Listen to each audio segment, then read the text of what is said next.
That's a solid Afrobeat from the great fella Amilapa Kuti, full of energy. He took on Africa and the world with pulsating rhythms. The great man from West Africa, from which this video is coming to you in the city of Accra. Yeah, that's the way to go, you know. Fella always energizing with Mr. Allen on the drums. Yeah, these were the tunes of revolutionary change and transformation in the 60s, 70s, that insisted on a new Africa where we had clarity of vision. There was a leadership that wanted to transform the continent. And I remember listening to this sitting room of my brother back then in Ouagadougou, later on in Accra. I never forgot.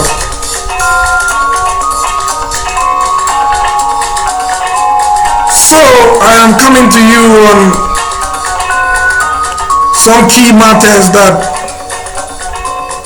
I've been thinking about in the last few days, and these issues have become essentially very topical, and especially yesterday these were the things that were on the news. The international networks were reflecting on, you know, Putin and Ukraine and all of that, and I monitored, or I tried to monitor some of the events, or to be exact, some of the stations, the global networks, like, you know, the major ones, BBC, CNN, and the rest of them, you know, and there seemed to be a very triumphant or triumphalist tone in terms of this Wagner leader who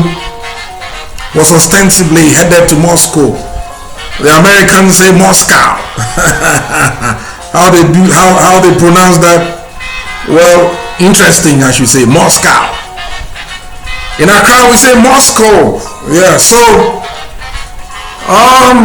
the leader of Wagner was supposedly engaged in a putsch, in a coup d'etat, apparently, had mobilized somewhat his forces and was a stone's throw away from Moscow, from what the news was telling us. But you know, this guy, from the stories or the reportage on who he is, we are told that he's essentially a goon, that he was hustling in Petersburg, St. Petersburg, the second largest city in Russia, had set up some restaurant. The restaurant had an investor who was British. Putin came in there. He was then deputy mayor of Moscow. He met the guy. This guy has this charm about him, and he and Putin became chummy. They became friends, and that was the basis of his rise to prominence.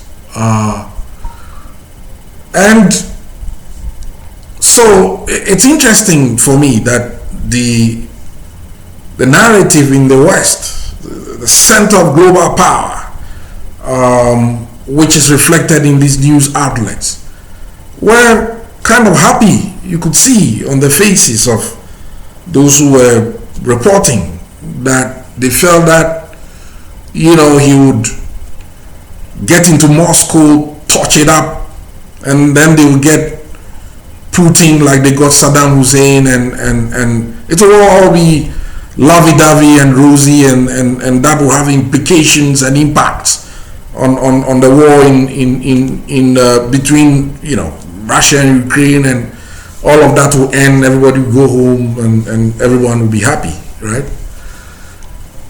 But I think I want to read these events in another way.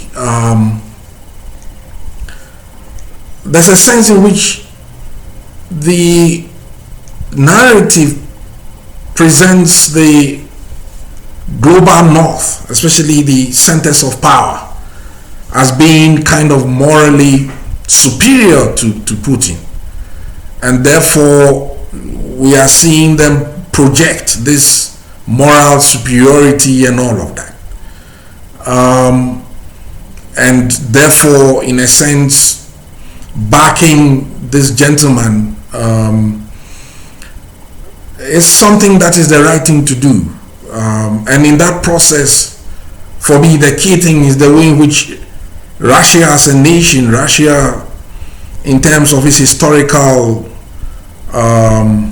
place in the world and the things that it's done and what its people have achieved have been more or less denigrated. You see that in the discourse.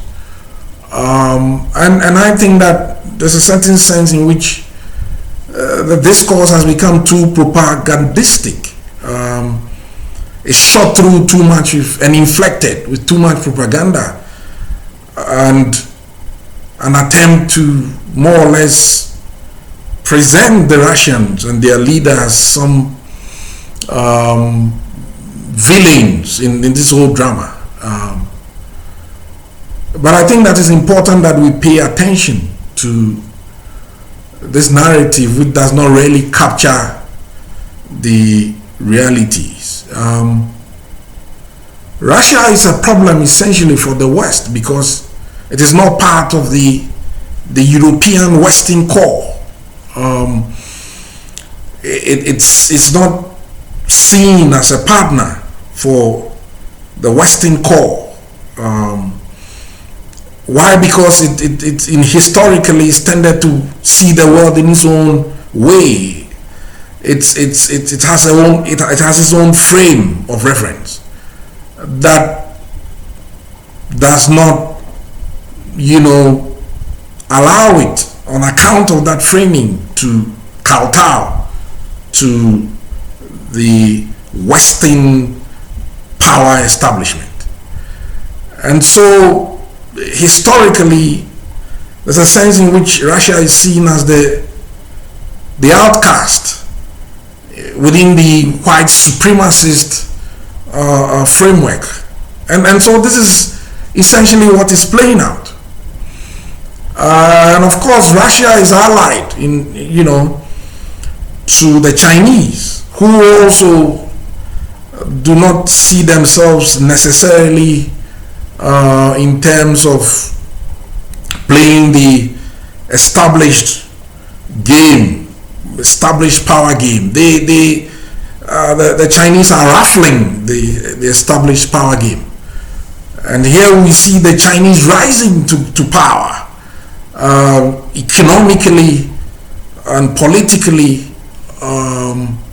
even culturally, technologically. The Chinese have become, in the last 20 years, a force to reckon with. And so through the BRICS, made up of Brazil, Russia, India, China, and South Africa, these countries are not necessarily playing ball. And so the Ukraine problem has become a lightning rod. And the West is therefore the global north. And in referring to the global north, geographically, historically, as a bloc involving these centers of power, the Ukraine question has become a lightning rod to try to see if Russia can be tackled down and brought to its knees. But yesterday, as I watched the news, I think it's the talking heads on these networks were fundamentally, fantastically, almost, shockingly, intriguingly naive. Russia's history has shown that, in my view, in my reading of Russian history, they tend to thrive in chaos.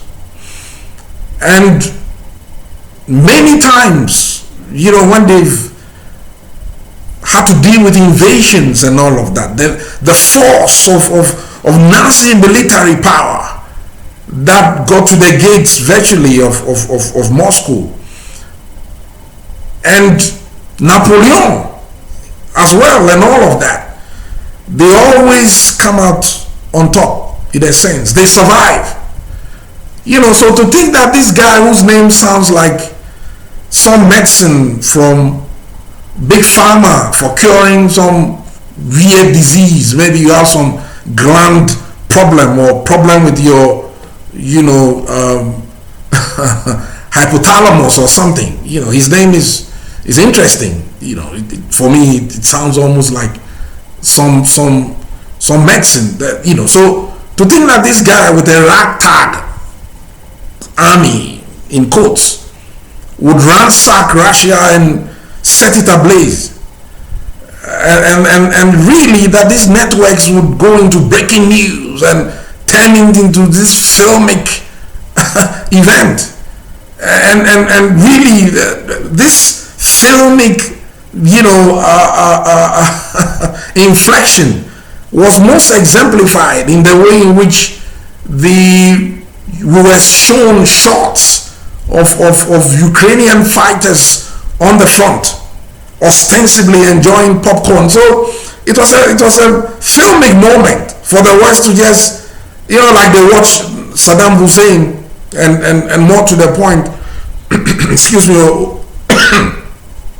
Osama,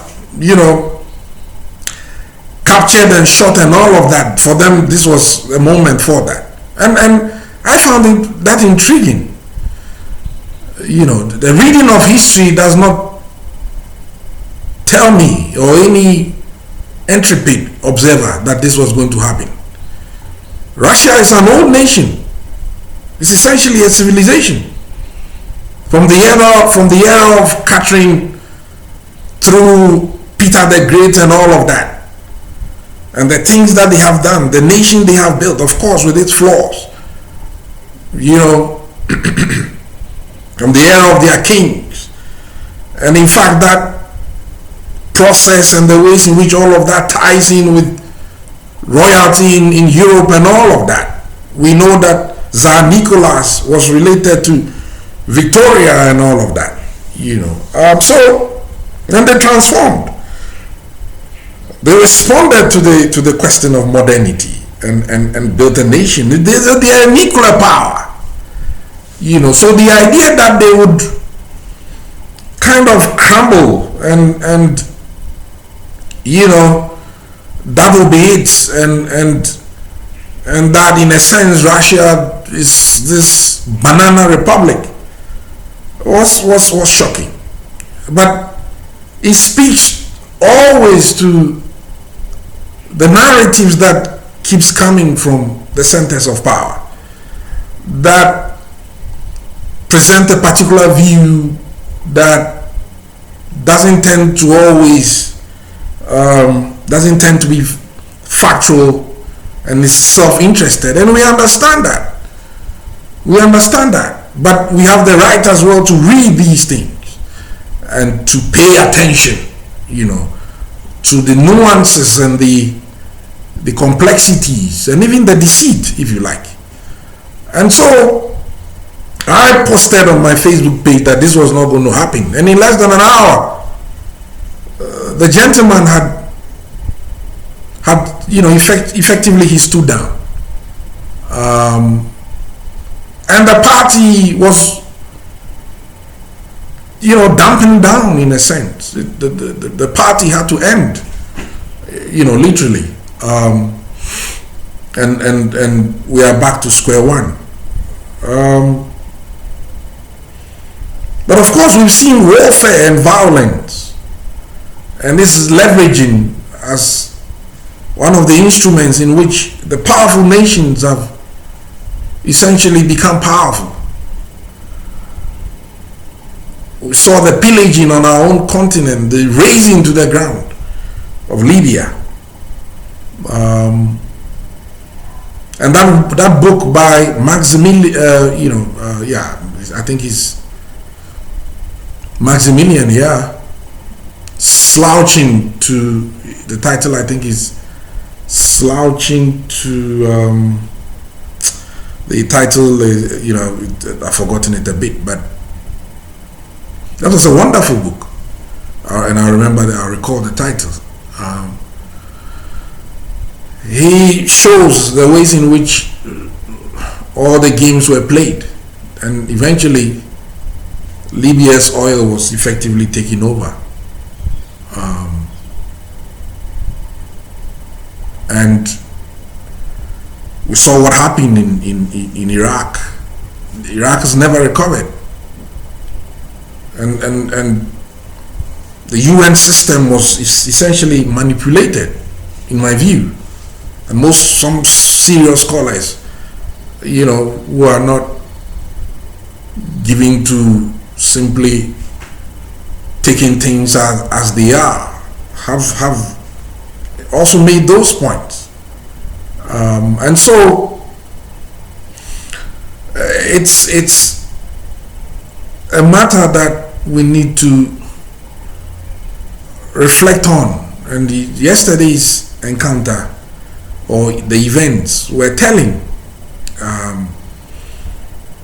It seemed to be this blueprint that was unfurled, and a villain was being goaded on to go and lay waste. And the irony is, or was, rather not just blatant but confounding. And one would recall the ways in which on our own continent Mobutu Sese Seko was a banger, was used. Saddam Hussein himself was used and then discarded, and then we are preached to about democracy and human rights and all of that. So I guess these are the big questions that in the post-COVID era we have to keep engaging and paying attention to. And I want to engage these questions, especially for us on this continent, where we stand and how the world is unfolding, the questions of power and what all of that means to us, and where we fit in the scheme of things and all of that, So that's on Ukraine. The other thing, more local, has to do with,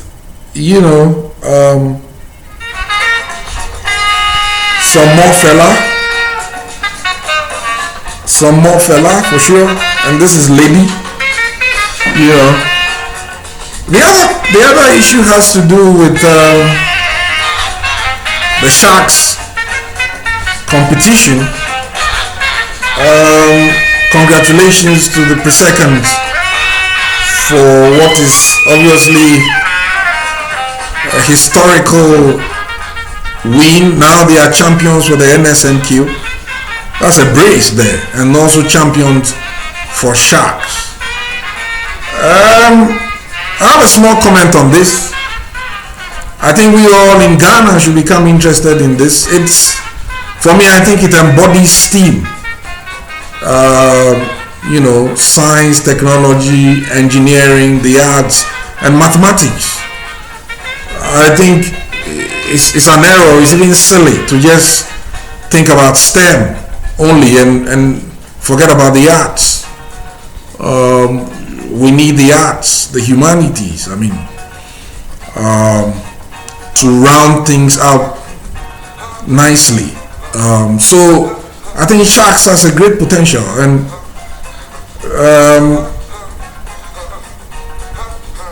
I think the awards, or what it is that we give the young people, needs to be upped. These are students who are showing promise. The preparation, you can imagine the difficulty, the discipline, the determination it requires to be usually they are final year students, to combine that with the competition. So I think the awards or the components of it should be made far more handsome. You know, some laptops, some tablets, some books, you know, more money. I mean, we should be able to give them 100,000, 200,000, you know, that kind of thing. And I think corporate Ghana should stand up. I mean, in Ghana, we tried to survive this COVID ourselves. Noguchi did some good show, what did good show, you know, looking at the virus, and also in looking at the virus, spelling out its structure in terms of the genome and all of that, tracking the virus in terms of its mutations and all of that. It was Ghanaian scholarship that did this, and it is through Sharks, for example, and at the NSMQ as well, that we build the capacity to do the things that we need to do. So I mean, it's sad that I was not too impressed with the stuff given out, and I watched and I monitored. So, you know, I think we can do better. We love our V8s too much. Let's get some of that money to these young people coming out. Let's send it to them, build them up. You know, I think that's a far more profitable use of resources, private or public. And the state should be interested in these things, in my view. You know, I never tell you finish. I never tell you finish. Thank you, sir. Baba ancestor Fela Kuti, for giving us the strength to carry on all these decades. You know, so I never tell you finish. You know. So that's my bit. So let's pay attention on these things. A small point and then I go. Let's pay attention. I mean, and this is just a little story. I was taking my walk and I got under a tree, and once I got there was a breeze, and the trees literally, the leaves were literally raining on me. When we see trees, we think that, okay, I mean, basically they give just shade and all of that. Of course, they do more than that scientifically, you know. Help with the environment, take out carbon and all of that. But when you pay attention, you see that beyond the obvious, they do the non-obvious too, you know. Like this shower from nowhere that poured on me. It had rained already. It kept the rains on its lips, and at the right moment did this thing. Wonderful word, isn't it? Okay, so see you soon again with my video again, and as usual, you know, I don't like the word follow, it's too corny. Join me, engage, let's think for this century, for the continent, and make our views heard. Let them talk on the big channels, but let's find spaces as well to interact. So I'll catch you soon on another video, and see you soon, and best wishes. Take care of yourself in the coming week.